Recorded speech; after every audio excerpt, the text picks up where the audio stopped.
Welcome back to NSC's weekly series Spotlight. The boys in gold remain unbeaten during the month of Mania.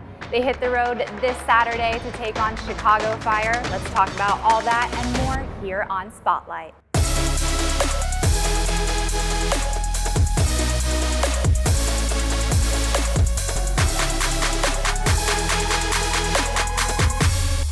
Welcome back, guys. New scenery. Welcome to my house. How are you doing? We're good. I mean, normally it's a round table where we got Lucas. We complete the entirety of our squad, but the circumference is working pretty well here. So I'm good. It's a vibe. It's a spotlight day. We got a lot to talk about. The month of May is done and dusted. The boys in gold got what they needed out of it. But of course, in the halfway point of the season, there's still a lot to play for. Well, it sounds like there's some math lessons that also need to be taken into consideration because circumference is about a circular table, right? Yeah, that's something that I had to teach you in the production meeting, but it's all good. It's all right. Hey, look, Liv, I would never start off with a joke off air that was meant for off air to bring on air. So just you and I talking here. No, great month for the boys in gold. Good to be back. And I haven't seen you guys in a minute, so good to be back with you. Good to see you. Good to see you.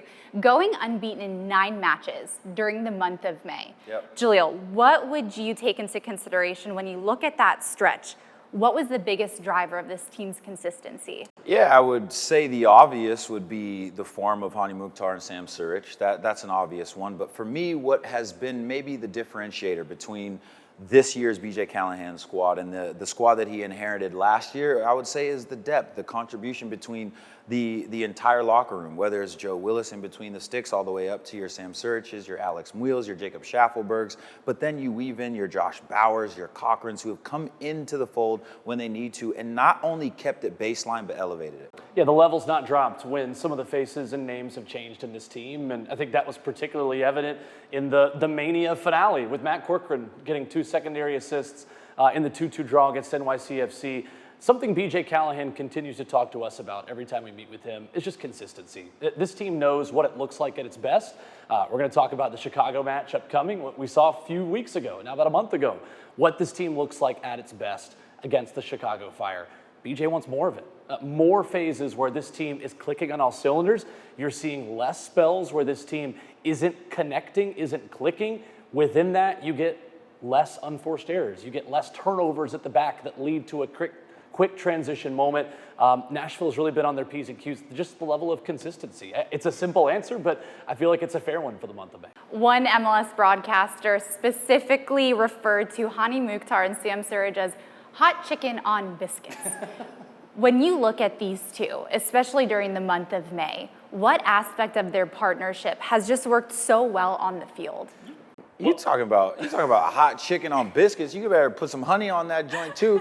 The way my boys have been playing is they have been in synergy. They have been, almost working in a telepathic nature. When Sam is dropping deep, Hani Mukhtar is occupying the 2 center backs. When Sam is off the shoulder, Hani's able to clip it to the back post for him to be able to dunk. They're scoring a multitude of goals, setting each other up in very, very problematic fashion when it comes to the defense of the opposition. But also, too, you have other players chipping in. But these 2 players are firing on all cylinders. This is what they get paid to do, and this is what every organization hopes that their DPs do. And fortunately enough for BJ Callahan, it's happening at the time in under his tutelage. That is very, very important to continue to drive this Nashville 2.0 squad further and further forward. I think if we're making a plate of Nashville goal scoring, I think Andy Nahar, Dan Lovitz, Eddie Taxett, and Patrick Yazbek are saying, all right, well, then what are we, right? Like, there's been so many different catalysts to attacks on any given night. And I think that's what really excites BJ Callahan. His biggest motto for this team is everyone attacks, everyone defends. And that's exactly what you're seeing at the moment, whether it's long balls over the top played by Jason Palacios, Walker Zimmerman, and Jack Mayer, down the wings, Andy Nahar and Dan Lovitz continuing, even when it's not the end product from those two, just occupying a defender in the final third, which allows Eddie Taxett, Matt Corcoran, Patrick Yazbek to find that space. It's not always about playing that final ball. Oftentimes, it's just about the chess pieces and who are you occupying in that midfield line, in the back line. That's been the fun thing to watch for Nashville. BJ Callahan wants attacks to start on one side and end on the other. I think that's when you know, hey, that's a well-choreographed attack by Nashville, when you see it start on the left, end on the right. It's something we've seen a lot of over the last month. We've just hit the midpoint of the season. Nashville SC had 8 wins, 5 draws, and 4 losses. Jalil, what does this say about this club's identity? Yeah, it says that it's resilient up to this point in time. It says that it's unpredictable as far as, you know, how the opponents are going to set up schemes against Nashville, whether it's home or away. They're looking to play to win. But most importantly, they're meeting the challenges that MLS presents, and that's every single fixture is very difficult. Look no further than a couple weeks. You're seeing Nashville. They're playing against and beating some of the best teams in the league, but then they play against DC at home, and they only get a draw. That shows the parity of this league. It doesn't matter who you are playing. It's going to be a difficult game, whether they're toward the bottom of the table, middle of the table, or high up on the table. The last thing that I'll say as far as the current record, I guess I should say, is that they're going to continue to be tested against the best. That's what you want. New York City is one of the better teams in the East. Columbus is one of the better teams in the East. As Chicago is currently underneath Nashville, they're coming off an absolute heater on the road against DC, dropping 7-1, similar to the reverse fixture where Nashville went 7-2 against them. So for me, this is going to be a very difficult challenge, especially against a Greg Berhalter-led side who is really starting to find their groove, their rhythm under, obviously, a very, well-respected coach in our ecosystem. I think for the foreseeable future in the Eastern Conference, every match is a 6-pointer. At this point. I mean, really, nobody has totally broken away at the top, the way Vancouver is starting to in the West a little bit, and no one's really down that far either. I mean, there are teams with legitimate talent up and down rosters all across, especially the Eastern Conference right now. So I think that's the thing you look at as a top 4 side, 4th place at halfway. You're going to start to see more challenges where teams sit in against you and try to just get a point.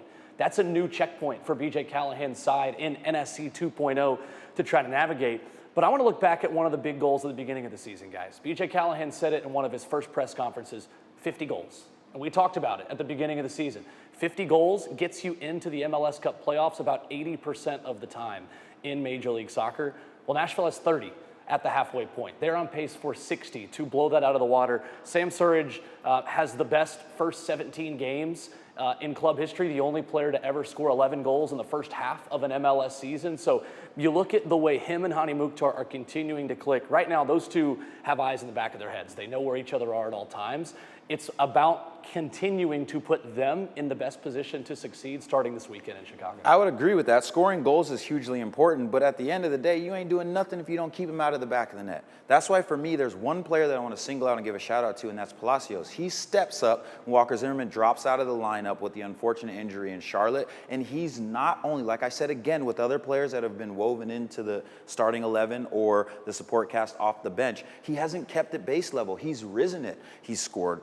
He's hit the back of the net. He's also made this defense a little bit more hungry, a little bit grittier. They have more of a manhood when he's back there, and that allows the 30 goals scored to be in a category where it's saying, okay, yes, we are doing something special. So you have to have balance, and I would like to think that because of the defense, Nashville's 30 goals have much more weight to them as far as how they're moving up the Eastern Conference. If Nashville SC had a next man up mentality award at this midpoint of the season, who would you give it to? Josh Bauer, and it's been that way since he signed with the club. Somebody's got to take that role from him, and I like competition, of course, but until somebody has more goals than Josh Bauer, coming in off the bench more likely than he is, I don't see another player that you can give a quote-unquote next man up mentality award to, and that's no shade to all of the other players that maybe aren't first-choice starters that come in and ball out as well. Jason Palacios, I mean, what would be the other one, right? BJ told us at the beginning of the season we wanted a gritty, aerial, combative center back to complement some of the other profiles that Nashville has on that back line. To me, it's the passing ability of Jason Palacios that I think it has gone underrated at this point of his Nashville career, and just the understanding of only getting to know your teammates for a couple of months, coming in this offseason and integrating himself in the squad, the ability to be bold in passing and break lines. That's something that this team talks a lot about, being bold in the way that they play with the ball, asking questions of the defense, and he's done that excellently. What I would say, last point on that, and this might seem ironic to the diehard Nashville fans, but when you talk about a next man up mentality, one that has taken that to the complete next level and embodied it this season for me is Shaft.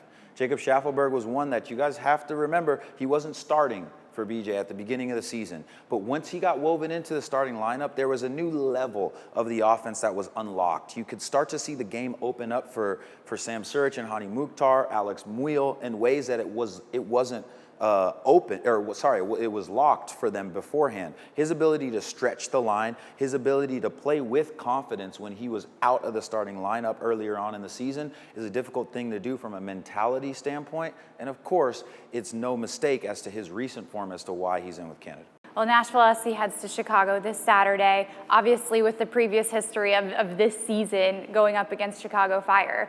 Do you think that Nashville SC will have that mental advantage, even in the hometown of Chicago playing in Soldier Field? Historics sometimes give you that edge over a side. I would like to think so, because sometimes you play against a team so often or so many times, and it's just difficult for you to beat them. That team for Chicago is Nashville. I don't know what it is about the matchup, but when I was with the team, it was like, yo, we getting 3 points against Chicago. But it's also, like I said earlier, Greg Berhalter's side is really starting to find their form underneath him. Tom Barlow's hitting the back of the net. He's off of a hat trick and was killing DC.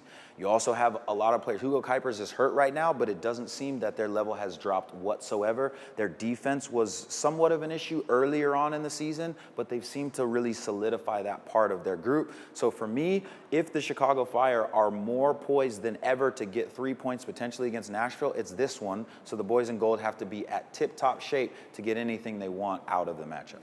You know, a Greg Berhalter team in MLS is going to play his way in that style, and they're going to be growing pains to get to the end product that he wants. Remember a couple of years ago, Columbus side that won MLS Cup, Wilfred Nazi, as the new Columbus coach a couple of years ago, there were a lot of growing pains in that team that ended up hoisting the trophy at the end of the season. Turnovers at the back, bold moments playing in between the lines with defenders, with goalkeepers.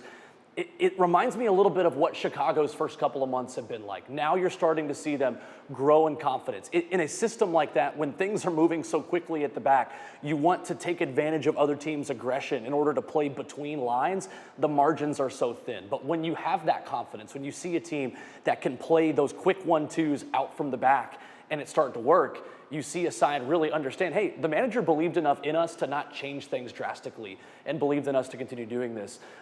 This one will be as intense as I think some of BJ Callahan and Greg Berhalter's pickleball battles have been through his time as the head coach with US and with BJ over at the national team. There's some great stories about those two going at it. And BJ claiming that the only time Greg has won the tournament that they've entered is because BJ wasn't there last offseason in the summer, or in the winter, I should say. So going to be fun. Two managers who know each other very well, and nothing will surprise either coach with what the other throws at them. Who is your one player you're watching for on Nashville Soccer Club?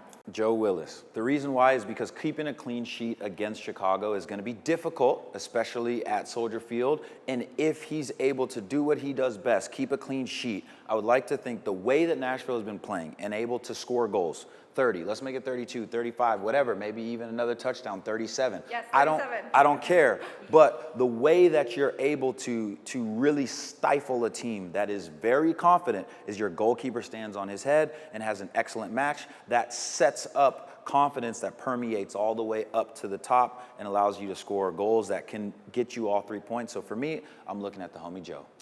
Give me Johnny Perez. I think Johnny Perez had a really good month of May, someone who continues to grow in confidence playing in BJ's system. With Jacob Schaffelberg with the Canadian men's national team, there's a competition there to be had for really 3 guys for 2 spots, right? Alex Muil, Ahmed Kassem, and Jonathan Perez. And I think Johnny has earned a closer look in this team. I think he is a guy that is playing really well at the moment in this system, in a system that really suits him as a left-footed right winger, someone who can cut in, play in between the lines. I'm watching for him this weekend. All right, Joe, Johnny, it's up to you to extinguish the fire. What about you? You can't just be throwing questions across the desk and they have nobody that you looking for. Who are you looking for? You know, I'm looking for Andy Nahar. Thank I you. feel like he is underrated. He's not talked about as much as he deserves to be. I think the man deserves his flowers, so I'm going to look for him. Yes, I would agree with you. And if I'm filling out my all-star ballot right now, he's on it. Yes. Thank you. Hey, thank you for asking. That was really nice of you. All right, well, the boys in gold hit the road this Saturday. You can catch all the live action at 7:30 p.m. on MLS Season Pass on Apple TV or listen locally on 104.5 The Zone. Thanks for watching Spotlight.